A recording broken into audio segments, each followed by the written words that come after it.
Item number SCP-353. Object Class Killer. Special Containment Procedures. Biological Hazard Protocol. Redacted is to be maintained at all times. Biohazard Threat Level 4. Full hazardous materials suits, gloves, and oxygen supply will be required to examine subject. A disinfectant shower and decontamination spray are standard procedure before and after contact with SCP-353. The whole containment unit is to be kept underground, at negative pressure, and hermetically sealed at all times to prevent accidental contamination to the outside area. In the case of containment breach, all affected personnel are to be placed in immediate Biohazard Level 4 quarantine. Termination will be required in the possibility of an outbreak of one or more Class 9 infectious agents. Subjects should be fed 3 times a day, as standard, and provided with the minimum required comfort items: a twin-size bed, a pillow, and a blanket. Clothing in the form of disposable surgical scrubs are to be provided, as needed, but requests for items should otherwise be denied. Any outward signs of disease in the subject, such as rashes, boils, vomiting, or sickly pallor or demeanor, should be reported with haste. Since the appearance of symptoms in SCP-353 means a willful effort on her part, subject is to be subdued and questioned. Should SCP-353 need to leave its containment facility for any reason, it is to be fitted with explosive color, time-release drug delivery device, for dosages of euphoric substances, and biohazard containment suit. Should SCP-353 suit breach containment, emergency sterilization procedures up to and including incineration of the affected area are to be carried out. Description: SCP-353 appears to be a normal human female, 26 years old, of average physical capacity and average intelligence. Subject has the capacity to siphon infectious viral and bacterial agents from her environment, nurture and store them within her body, and then redistribute them to devastating pandemic effect. SCP-353's mood directly affects the radius of infections recorded, with increased emotional states leading to massively increased potency. SCP-353 seems to be immune from the symptoms of said infectious agents, but just as long as she is only passively storing them. Her active, willful attempts to nurture, manipulate, and change infectious agents, while they remain in her body, cause her to manifest symptoms ranging from mildly annoying to severe. Symptoms only last as long as she is actively inducing a change in the quantity or quality of an infectious agent, and thus rarely last longer than a few hours. Examinations have shown that the subject is able to store almost any infectious bacterial or viral agents within her body, though she is only capable of changing agents that are able to naturally survive within the human body.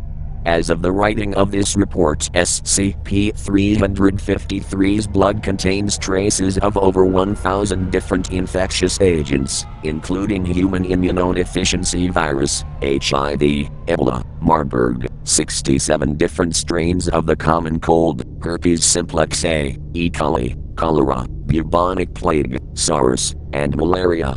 At least 30% of said infectious agents were previously unknown to the medical community, and were possibly engineered by SCP-353 herself, making SCP-353 an invaluable resource.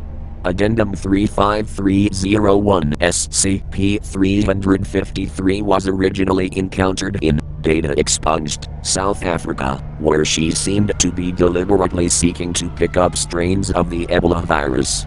Foundation personnel pursued SCP-353 to Dresden, Germany, where they determined that she had successfully contracted Marburg and redistributed said virus to left square bracket data expunged right square bracket.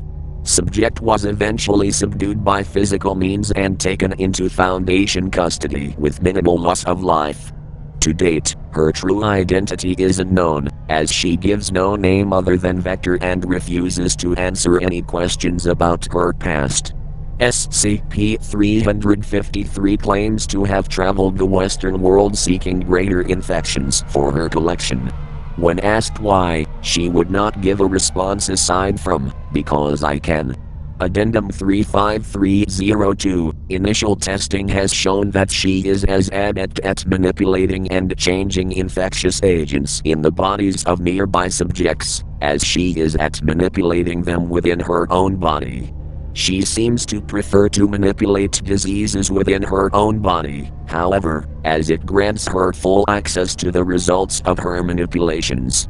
Furthermore, her ability to manipulate disease in nearby subjects means it's likely that she is equally capable of curing diseases and dispensing them.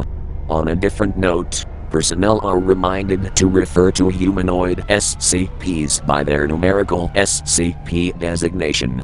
Should SCP-353 refuse to cooperate, she is to be subdued and punished.